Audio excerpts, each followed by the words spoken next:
Selamat pagi, perkenalkan nama saya Gabriela Putrahinangin, NIM 223020303241. Izinkan saya mempresentasikan artikel saya yang berjudul Pengaruh Profitabilitas, Likuiditas, Leverage, dan Ukuran Perusahaan terhadap Financial Distress pada Sektor Pertambangan tahun 2020 sampai 2024. Yang saya hormati dosen pengampu saya, yaitu Bapak Dr. Agus Satria Wibowo, SE, MSI, SERA, dan dosen pengampu kedua saya, yaitu Ibu Ade Yunita, SE, MSC. Latar belakang dalam penelitian saya ini adalah sektor pertambangan berkontribusi signifikan sebesar 10,5% terhadap PDB Indonesia, menjadikan stabilitas keuangan perusahaan sangat vital. Pada tahun 2020 sampai 2024, sektor ini mengalami tekanan akibat valuta harga komoditas seperti batu bara dan nikel yang ekstrim dan dipicu gejolak global, sehingga menciptakan kerentanan terhadap financial distress di mana pendapatan dapat anjlok sementara biaya dan beban utang tetap tinggi. Riset gap dalam penelitian ini ialah peneliti terdahulu menunjukkan hasil yang tidak konsisten, terbatasnya studi spesifik tentang faktor-faktor yang mempengaruhi audit nilai, khususnya pada perusahaan pertambangan. Terbatasnya penelitian yang memanfaatkan data terkini periode 2020 sampai 2024 untuk menganalisis fenomena financial distress. Rumusan masalah dalam penelitian ini adalah apakah profitabilitas, likuiditas, leverage, dan ukuran perusahaan berpengaruh terhadap financial distress. Tujuan penelitian ini adalah untuk menganalisis pengaruh profitabilitas, likuiditas, leverage, dan ukuran perusahaan terhadap financial distress. Kajian teori dalam penelitian ini ada agensi teori dan signal teori. Agensi teori atau teori keagenan adalah teori yang menjelaskan hubungan antara konflik yang ditimbulkan ketika suatu pihak prinsipal mendelegasikan pekerjaan kepada pihak lain, yaitu agen, dan kepentingan keduanya mungkin tidak searah.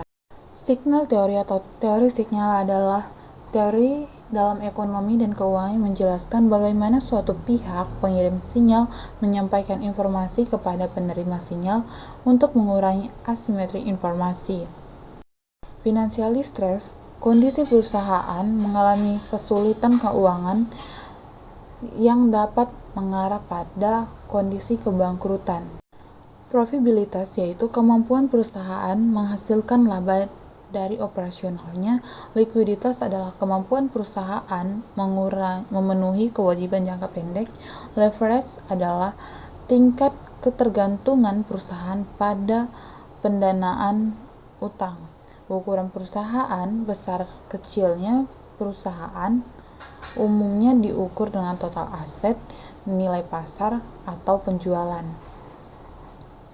Penelitian terdahulu yang dilakukan oleh Stefani dan Nugroho tahun 2023 menyatakan bahwa profitabilitas dan likuiditas berpengaruh negatif, sedangkan leverage dan ukuran perusahaan tidak berpengaruh.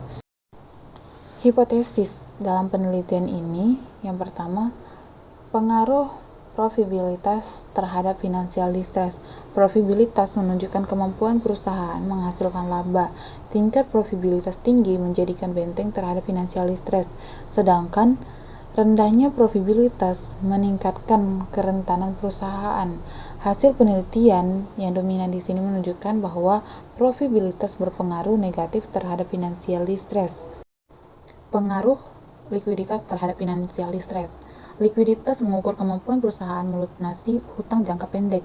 Likuiditas optimal melindungi perusahaan dari financial distress dan meningkatkan kepercayaan stakeholder. Berdasarkan agensi teori, likuiditas yang sehat mengurangi konflik keagenan dan asimetri informasi.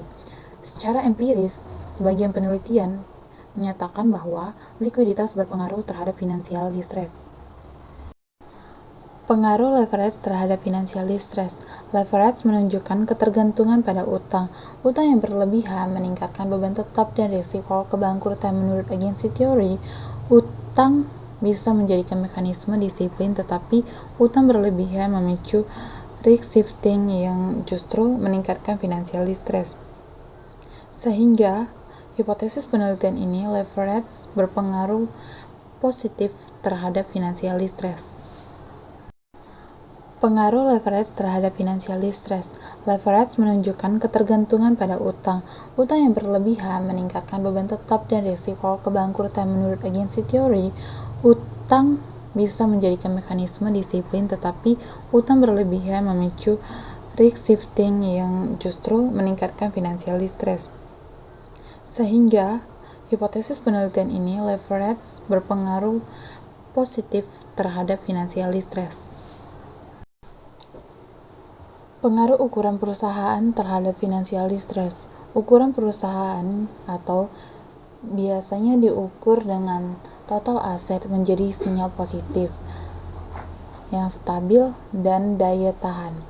Berdasarkan signal teori, ukuran perusahaan mengurangi asimetri informasi dan menurunkan persepsi risiko. Sehingga hipotesis penelitian ini menunjukkan bahwa ukuran perusahaan berpengaruh negatif terhadap financial distress. Definisi operasional dalam penelitian ini untuk variabel Y, yaitu financial distress, menggunakan pengukuran Z-score, yang dimana Z sama dengan 1,2A ditambah 1,4B ditambah 3,3C ditambah 0,6D ditambah 1E. A sama dengan total aset lancar dikurang utang lancar dibagi total aset, B sama dengan laba ditahan dibagi total aset, C sama dengan laba sebelum pajak dibagi total aset, D sama dengan jumlah saham dikali harga per saham dibagi total aset, E yaitu penjualan dibagi total aset. Untuk profitabilitas yaitu menggunakan pengukuran ROA sama dengan laba bersih dibagi total aset dikali 100%. Untuk likuiditas yaitu CR sama dengan aset lancar dibagi liabilitas lancar dikali 100%. Leverage yaitu DAR sama dengan total kewajiban dibagi total aset dikali 100%, dan ukuran perusahaan di sini menggunakan ukuran sama dengan LN kali total aset.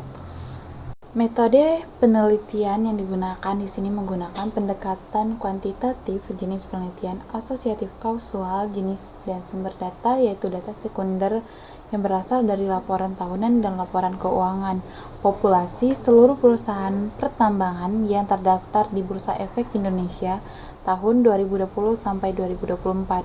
Sampel di sini 19 perusahaan dikali 5 tahun menjadi 120 sampel observasi. Teknik sampling yang digunakan yaitu purposive sampling. Kriteria sampel yang pertama, perusahaan pertambangan yang terdaftar di Bursa Efek Indonesia selama periode 2020 sampai 2024. Yang kedua, perusahaan pertambangan yang menerbitkan laporan tahunan yang lengkap secara berturut-turut selama periode 2020 sampai 2024. Yang ketiga, perusahaan pertambangan yang menerbitkan financial statement positif selama periode penelitian secara berturut-turut yaitu tahun 2020 sampai 2024. Teknik pengumpulan data yang digunakan observasi, pengamatan data sekunder melalui Bursa Efek Indonesia, dokumentasi, analisis laporan tahunan, dan laporan keuangan. Teknik analisis data yaitu statistik deskriptif, uji asumsi klasik, analisis linear berganda, uji hipotesis yaitu uji F dan uji T, juga koefisien determinan atau R-square. Software analisis yang digunakan SPSS versi 27, dan di sini contoh perusahaan yang saya gunakan yaitu perusahaan Games. Di sini saya mencari website atau di Bursa Efek Indonesia. Di sini saya lebih condong ke website perusahaan. Di sini saya mencarinya melalui contoh perusahaan yang saya gunakan di sini salah satunya yaitu Games. Jadi saya memperoleh datanya yaitu mencari di Google Annual Report Games. tahun 2020 sampai tahun 2024. Pembahasan dan hasil penelitian menunjukkan bahwa probabilitas terhadap financial distress berpengaruh positif dan signifikan. Hipotesis yang pertama ditolak.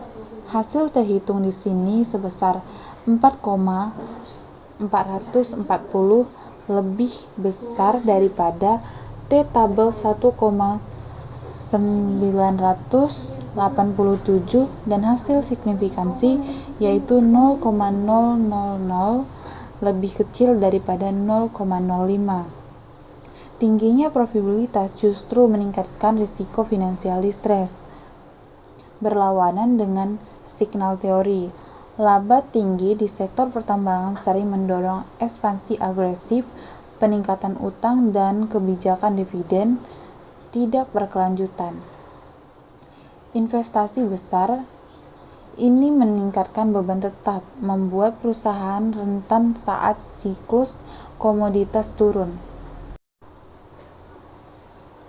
Likuiditas terhadap financial distress tidak berpengaruh, yang dimana hasil menunjukkan bahwa T hitung lebih kecil daripada T tabel dan signifikansi lebih besar daripada 0,05, sehingga likuiditas tidak memprediksi financial distress. Hasil ini tidak mendukung agensi teori yang memprediksi likuiditas tinggi dapat disalahgunakan manajemen untuk investasi suboptimal, justru melemahkan perusahaan. Leverage terhadap financial distress tidak berpengaruh signifikan. Hipotesis ditolak. Hasil menunjukkan bahwa T hitung lebih kecil daripada T tabel dan signifikan lebih besar daripada 0,05, yang menunjukkan bahwa leverage tidak mempengaruhi financial distress. Temuan ini bertentangan dengan agensi teori yang menyatakan bahwa utang tinggi dapat mendisiplinkan manajemen dan justru menurunkan risiko financial distress melalui efisiensi yang dipaksakan. Kesimpulan dan saran. Secara simultan, keempat variabel yaitu probabilitas, likuiditas, leverage, dan ukuran perusahaan berpengaruh dan signifikan terhadap financial distress.